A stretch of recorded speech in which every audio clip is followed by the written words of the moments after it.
Hey everybody, it's Kelly Cooper and welcome to another live Q&A video.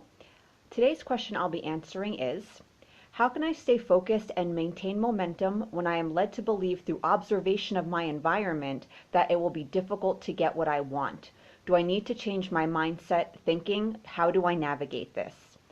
Yes, you must change your mindset. That's a non-negotiable. The first thing you have to understand about conscious creation is your biggest challenge is going to be your mind and its conditioning. It's not going to be your tools and techniques, focusing positively. Yeah, all of that, of course, is important and has its place. You have to be positive. But your biggest problem is just going to be all the resistance you have now based on your current conditioning and just being so in your mind all of your life and just being used to operating from that space primarily. It's just a process to break these habits, but really that your mind is your only problem, essentially. So yeah, so what's happening now is you have to understand the filter through which you're viewing everything is very fucked up. Your mind doesn't understand infinite possibility. It only sees what's happening around you in the present moment. It only sees what's already happened in your life. It sees what's happening in the world at large to other people and this thing and that thing. And it draws all these conclusions on this extremely limited set of data, basically. Again, it has no concept of infinite possibility. It can maybe think of 3 ways something you want can happen.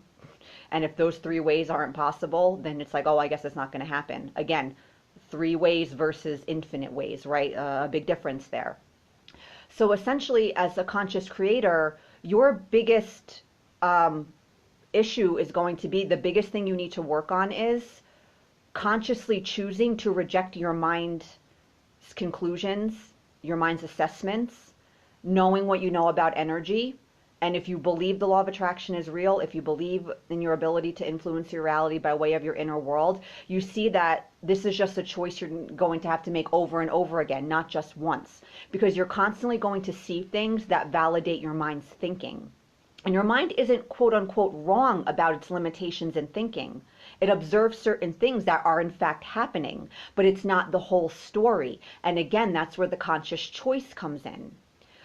Because the person asking this question, what the context of it was, they are looking for a relationship. They belong to a particular faith where it's a smaller community. So she feels like, it's important that her partner is of this same faith. And she feels like this limits her options, right? Because she's looking at a smaller pool of people. So of course, to her mind's going to see, well, there's only this amount of people in this faith that limits you to this small amount of people. You're getting older, this thing, that thing. And yeah, through observation of our environment, we're going to see all sorts of things that are going to prove our mind's fearful, limited thinking. But again, knowing what you know about energy, understanding your mind's limitations, you're faced with the choice, do I keep believing my mind or do I consciously reject it? Again, not just once, but over and over, you'll have to make this decision because you're constantly going to come across things that are going to validate your mind's thinking. Dating's a perfect example. We have all these limitations around dating. No one wants to date me because I'm a single parent. I'm divorced. I'm this, I'm that.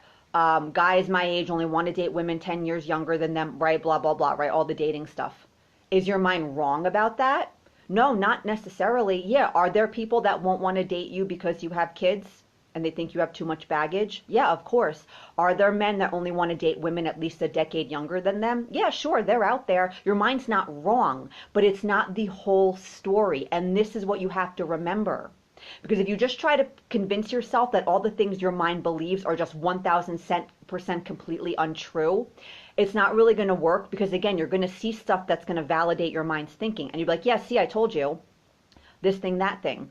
With your business, for example, your mind is telling you there's people out there that can't afford your services. Is that true? Yeah, of course it's true. But there are plenty of people that can afford them. That's who you focus on. Your mind's going to tell you, well, there are lots of people that they're going to try to do themselves for free. What you charge people to do, they're not going to want to pay you. They're going to want to do it themselves for free and figure out how to do it themselves.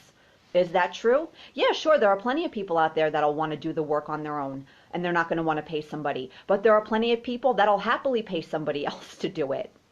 You might have a coaching or a consulting business and you're like, people aren't going to pay me for my information. They're going to try to gather information from a bunch of other free sources and they're not going to want to pay me for my knowledge and my time. Is that true? Yeah, true. There are people, they'll never pay for a coach or a consultant. They'll try to figure it out all on their own. But there's plenty of people, they'll happily work with a coach. They'll happily pay your fee. They'll happily pay for your consulting services. That's who you focus on. So your mind, what your mind is seeing, the limitations in your thinking, there you'll find plenty of evidence of them, because those things are out there. They do exist. But again, it's not the whole story. You choose what you focus on. You focus, whatever you focus on, that's the world you'll see. That's what you'll tune into. Subconsciously, you'll seek out these situations, you'll seek out these people to validate your belief system and keep it intact. Once all of that starts changing, I'm sure you've all seen this. Your thinking has started to change, and you start seeing things that might have been in front of your face the whole time even, but you just didn't even notice them. Or you start seeing things that you didn't see before, because your energy is different, so you're manifesting a different reality. You're opening yourself up to different possibility, and this stuff is coming into your orbit. It's coming into your personal physical reality, and you're seeing it with your own eyes. So if you're not seeing right now the evidence of what you want is possible, it's not because it's not there. It's because you're not tuned into it. You're still tuned into your mind's thinking that it's not out there, it's not possible. So LOA 101. You get the world that you see. You tune into what you believe. Your energy determines what you're tuning into in your physical experience. It determines what's showing up in your physical reality. So that's the only reason you're not seeing this evidence. Not because, again, it's not there. Your mind will want to convince you that's why. But no, it's because you're not tuned into that frequency, if you will, right? Like the radio analogy is very common with LOA. We talk about the radio station, what you tune into, that's whatever, right? So yeah. Your biggest challenge as a conscious creator is not going to be being positive all the time. It's not going to be keeping your vibe high. Yeah, that stuff is important. But it's going to be consciously rejecting your mind's thinking. And you're going to be faced with the choice. Do I keep listening to my mind and doing things the way my mind thinks they need to be done based on its fearful, limited thinking and its very fucked up agenda?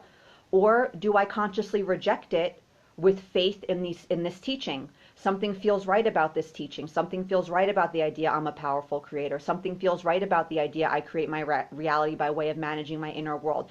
Do I trust those feelings as a valid means of evaluating what's true and untrue? And if you do trust that, then you're well on your way, and it'll be easier to start rejecting your mind's thinking. You get into a different energy. You start seeing evidence of these beliefs. You start seeing evidence of possibility. But if you choose to keep listening to your mind and basing how you feel on what you see outside of you, you see the problem there with the law of attraction, right? Because if the energy and the inner world stuff comes first, and then the physical reality shows up as a result of that, what shows up is based on the inner world. If you keep basing how you feel and what you believe on what you're already seeing, what's already materialized in your life, what you observe at the world at large, and then you use the outside to determine how you feel inside, you see there's a big problem with that from a conscious creation perspective, because your mind's kind of basically operating from the I'll believe it when I see it mentality, when you have to be operating from the I'll see it when I believe it, right? So that's one of your biggest challenges. The way your mind operates now is basically the exact opposite of the way you need to operate as a conscious creator. That's your biggest challenge, is just being conscious of your mind's bullshit, consciously choosing to reject it. Again, not just once. These are not decisions you just make one time. There's too much momentum. There's too much habit there. In theory, can you do it just once and be like, yeah, this is my new belief system now. I believe this now. I reject all my mind's conditioning. I reject. In theory, yeah, sure. In reality, that's probably not going to happen. It's a process.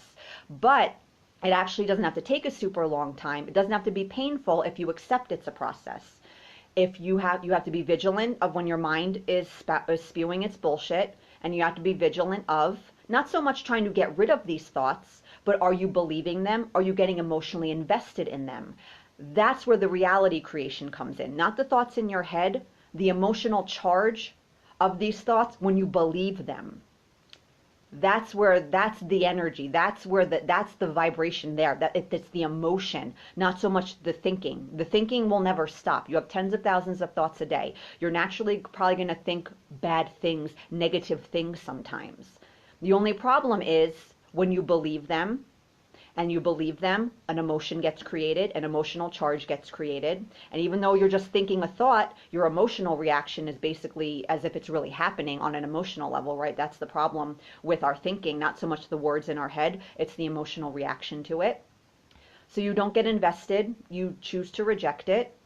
Yeah, and again, because you're going to see evidence of your mind's thinking. You're going to see it's not wrong, quote unquote, but it's not the whole story. That's where the conscious choice comes in. Yeah, you're going to see stuff, you're going to hear stuff that's going to validate your mind's limited fearful thinking constantly. But that's not all of what's happening. It's not the whole story. You're only seeing this more because that's what you're tuned into. If you keep thinking that no one can afford your services, all you're going to manifest are the people that tell you they want to work with you, but they can't afford your rates. If you believe that because of your religion or some other criteria you have for a relationship, this limits you somehow, that's the reality you're going to see. You're going to feel like it's limiting you when in reality it's just a specific criteria that's important to you, and there's no reason not to meet somebody that meets this criteria if it's coming from a place of clarity and knowing, not fear or something else. That's something to think about too with, your criteria for dating and stuff. Like, make sure you're just not limiting yourself unnecessarily.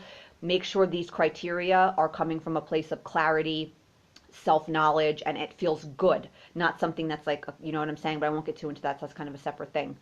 But yeah, you're going to observe all sorts of stuff in your environment that validates your mind's thinking.